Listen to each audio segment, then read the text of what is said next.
The contractions came on suddenly, sharp and unforgiving. I was 25, standing in the middle of the living room, my hands pressed desperately against my stomach. Sweat poured down my face, the pain twisting my insides like a cruel, relentless grip. I tried to steady myself, gripping the arm of the couch for balance, but my knees wobbled with every wave of agony that coursed through me. The world felt far away, muffled as I stumbled toward the door. I was pregnant, in labor, and I had no one to help me. "Please," I gasped, my voice breaking. "I need to go to the hospital. The baby's coming." My father, sitting on the couch, glanced up from the television, his eyes narrowing. For a moment, I thought he might actually get up. He didn't. Instead, he scowled, annoyed.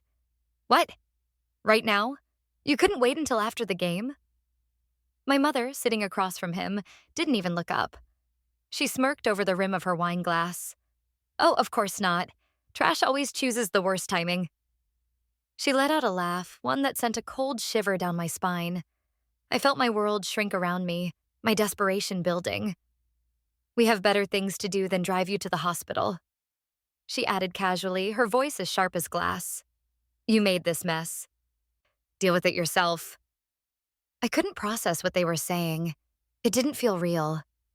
Tears welled in my eyes as another contraction tore through me, forcing me to clutch my stomach in agony. I couldn't breathe. I couldn't think. The pain was too much, too overwhelming. I pleaded with them, my voice raw. "Please, please, just take me. I can't do this alone. It hurts." But they didn't care. My father stood abruptly, his hand grabbing my arm, and he shoved me toward the door without a second thought. "You're not bleeding on our seats," he growled. "You should have thought about that before spreading your legs." I froze, the words cutting through me like a knife. Shock and disbelief consumed me more than the pain. I couldn't move. "You're leaving me like this?" I whispered, tears slipping down my face. My mother's voice was cold, indifferent. "We have better things to do." With that, she slammed the door behind me, locking it without a second glance. The sound echoed in my ears, the finality of it ringing through my chest. I stumbled outside, clutching my stomach as I staggered down the driveway. The night air hit my skin like ice, and the world spun around me. I couldn't think, couldn't breathe, couldn't focus. I was alone. My phone had died hours ago, and there was no one left to turn to. I was utterly alone in the world, with nothing but the pain of my labor and the cold of the night. I don't know how long I walked. I don't know how far I got. The last thing I remember is collapsing on the side of the road, my body giving in to exhaustion and pain. The gravel dug into my skin as I cried out for help, but the sound was swallowed by the roar of passing cars. No one stopped. No one cared. When I woke up, everything was white. The beeping of machines filled the air, sharp and constant, like a reminder that I was still alive. The sterile smell of antiseptic made me nauseous, but I didn't care. My body felt weak, each movement an effort, but I had to know. I had to know if she was okay. A nurse leaned over me, adjusting the monitor on my arm. Her voice was soft, but it was the first kindness I'd heard in what felt like forever. "You're safe now," she said, her eyes full of sympathy. A passerby called an ambulance. "You and your baby are stable." Baby. My heart skipped. The pain and the fear, the helplessness, it all rushed back in an instant. I turned my head, desperate to see her. And there she was, a tiny, peaceful bundle in a clear bassinet, her chest rising and falling with each soft breath. Relief crashed over me, overwhelming in its intensity. Tears spilled down my face, hot and raw as I reached for her. But beneath the relief, something else burned, a rage, a deep, bitter fury. My parents had left me to die along with their grandchild. And they would pay for it. The days that followed in the hospital felt like a blur, the pain in my body dulled by the steady stream of medications and the constant hum of hospital equipment. But nothing could numb the feeling that lingered in my chest. An ache so deep, it was as though someone had hollowed out a part of me. I was alone with no family to support me. And as much as the nurses tried to reassure me, telling me how brave I was, the truth was that I wasn't brave. I was broken, shattered in a way I couldn't fix. Hope, my little girl, became the center of my world. She was my reason to keep going, my reason to breathe. When I held her in my arms, I felt a love so pure, it was overwhelming. But there was also something else, a fire, a quiet anger that simmered beneath the surface. I couldn't forget what my parents had done to me. I couldn't forget how they had left me out in the cold when I needed them the most. They had pushed me away, and in doing so, they had pushed away their own granddaughter. It hurt, in a way that nothing else ever had. The years of being overlooked, of feeling like I was never good enough for their approval, had always stung. But this was something else entirely. I had begged for their help, begged them to do what any decent parent would do, help their daughter in her time of need. Instead, they had shoved me out into the night, uncaring, dismissive, and cold. The more I thought about it, the more I realized that they had never truly cared for me at all. Not in the way parents should. I spent my days in the hospital room, holding hope and trying to comfort her when she cried. Each time she reached for me with those tiny hands, I felt a wave of emotion wash over me.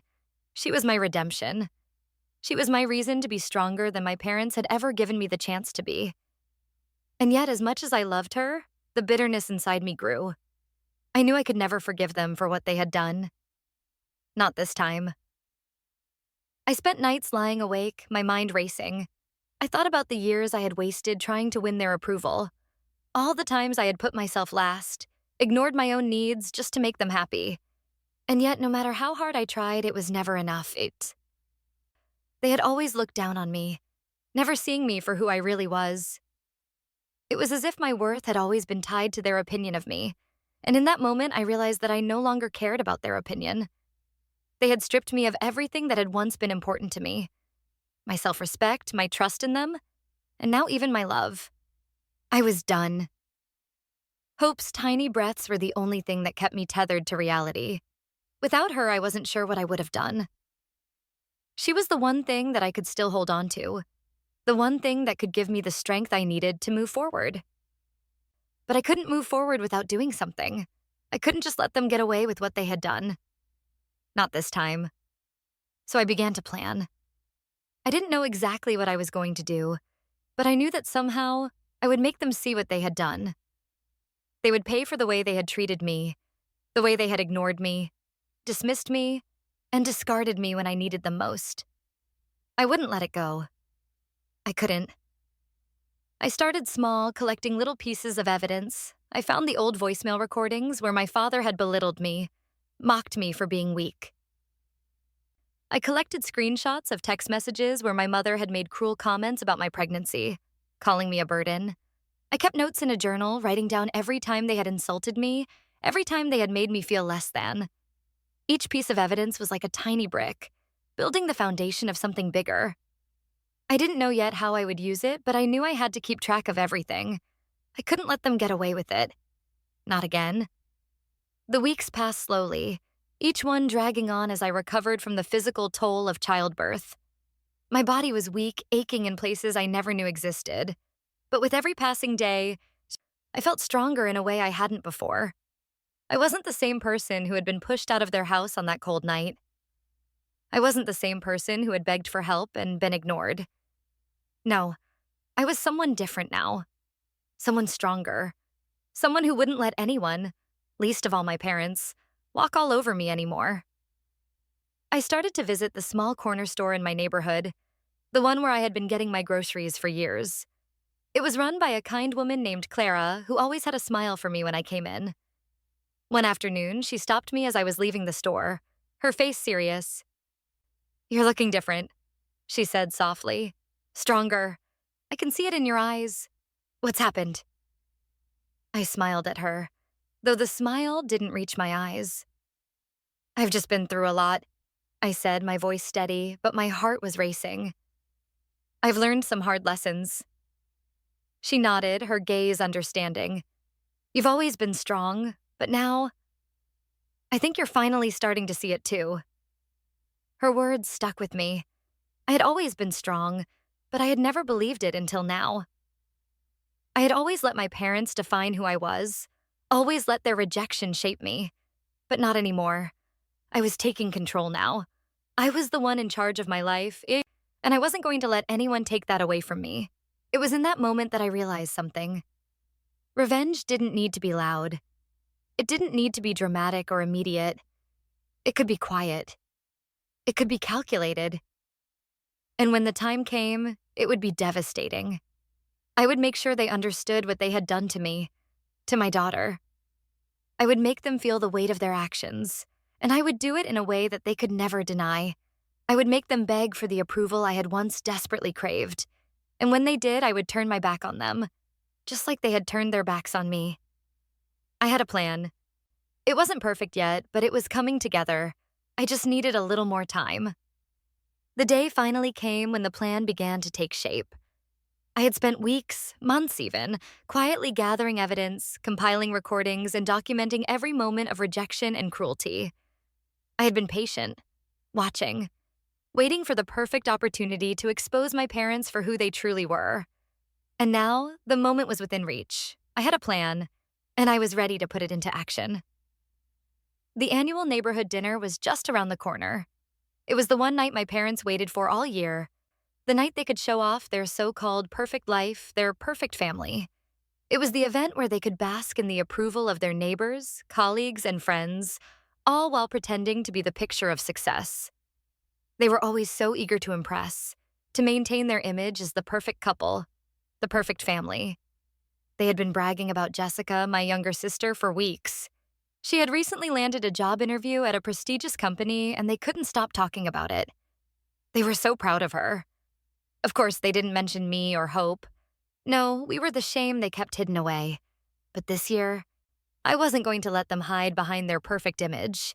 This year, I was going to make sure the truth came to light. I knew they wouldn't invite me. They never did.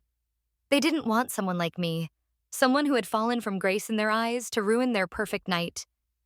But that didn't matter. I wasn't waiting for an invitation.